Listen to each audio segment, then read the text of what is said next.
shouldn't be a problem. Welcome to the channel. I'm Mark. This is Life's Too Hard. We all feel like that sometimes. That's why I wrote these books. Spiriting Around, a modern guide to finding yourself, which is really about how to be an adult. CLAQ, CLAQ, creating love and asking questions, because life is a question machine, which is about how to work with God. And Self-Respect, the solution to unsolvable problems, which is about how to keep a fair balance between yourself and creation. These books are available as ebooks online or can be ordered at your local bookstore. I'm going to read to you from them, starting with Spiriting Around. Don't worry you'll miss something. It's easy to jump around. And you may disagree, but that's okay. I don't mean to challenge you. I'm just asking you to think for yourself. Here we go.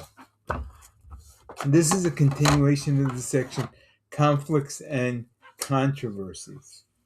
And this begins politics, or continues. Politics is about policies and the power and position to enact those policies. They're the policies we accept that define our society. They're the rules and regulations we abide by. It's our social order and direction. Politics isn't about elections and personalities, and it's not a game. It's not about winning or losing. It's about the laws you want to protect you and the laws you'll have to obey. Though it seems like a sport, politics governs our lives. Beyond the TV appearances and radio ads are the policies we live by. And the disinterested don't usually get acquainted with them until they're surprised by some law that limits their freedom. How the government policies affect your daily life is the real face of politics.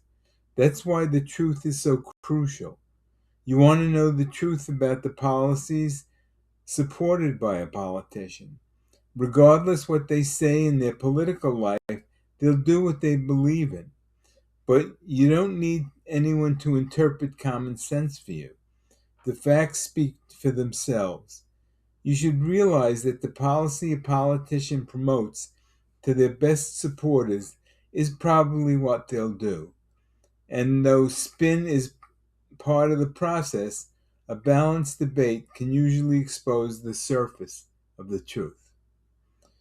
Well-intentioned solutions for improvements in government are always wishful thinking, and every side has a way to do them from their own point of view.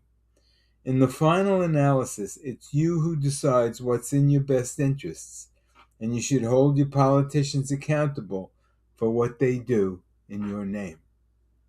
Next section, pork barrel legislation. We want to trust our politicians. We expect them to act in our interests. We elect them to be our voice in the forums of democracy. People in a society have representatives to promote their local position on things that affect them. At every level of government, administration needs agreement, and agreement means compromise. Compromise requires that you clearly state your needs so they can be considered in negotiations. That's the job of our elected officials. Politicians are the action arm of the decision process. They work to make the rules that let us all live in harmony. And most important, they oversee the community's resources. So we expect our politicians to be fair.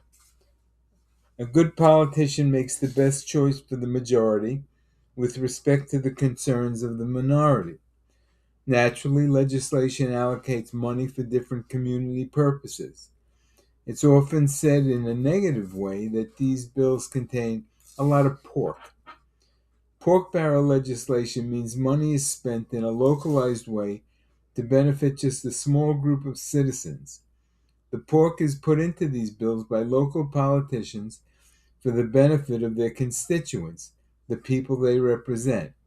In other words, they're doing exactly what their voters elected them to do. It's not a terrible thing. It's a mixed compromise where politicians must use their political wisdom to make the right decision. Their responsibility to society is simultaneous with their responsibility to those who elected them. And if they don't look out for the people they represent, who will? Next section. Positives, attitudes. Thoughts are things. Thoughts have form and structure. Thoughts have power. And your thoughts have the power to affect every aspect of your life. Your thoughts can affect you in obvious ways by the choices you make. Your thoughts can also affect you in less apparent ways, which may seem mysterious, but are still just as real. That means you have the ability to change your thinking and change your life. We all have real problems that create practical difficulties and suffering for us. We may lack an ability or resources, or life's unexpected burdens may overwhelm us. Problems are an intrusion that we wish would just go away, but they're also an opportunity to be successful when we solve them. Pardon me. Emotional pains come when you think that your problems are irreversible and hopeless, and your thoughts become negative. The unavoidable fact that you have to deal with your problems can confuse your thinking, and you can lose your common sense in anticipation of a problem that may not be real. Now, it's true some people can turn negative thinking into a desire to accomplish great things. They may be driven to help others or be the best at what they can do, even though they're motivated by fear and not love. They can do well, but without love, their achievements are limited by the negative thoughts inspiring them. When goals are guided by faith instead of reactions to negative thoughts, they become super energized by God's enthusiasm for life's possibilities. When people have negative thoughts, they can create problems for themselves. They create what they're thinking about. When someone acts out of guilt, fear, anger, or self-pity, it increases the chance of a problem. Negative feelings draw people to thoughts of failure, and they can become consumed with negative beliefs. It can affect every aspect of a person's life, including their health, relationships, and ultimately their ability to succeed. A person's life can be full of these artificial problems. The good news is anyone's life can be changed, and we're all able to do it. We all have the right to choose our mental attitude. You control your destiny when you believe in yourself, regardless of the circumstances. Everything has an ending, and when you have a problem, it's up to you to decide when the problem should end. Because you do have the power to say to yourself, from this moment on, I won't allow negative thoughts in my life. Negative thinking is a learned habit, and you can unlearn it and make it disappear. First, you have to identify a negative thought as just that, a negative thought. Then think to yourself, I will not have that thought anymore. Be patient. As you retrain your mind, it'll take time for those old belief patterns to fully leave your consciousness. And despite your best efforts, negative thoughts can recur. But in time, they'll happen less and less until you stop having them altogether. Then let the positive thoughts of your heart replace them, and you'll find yourself again. That's a good place to stop.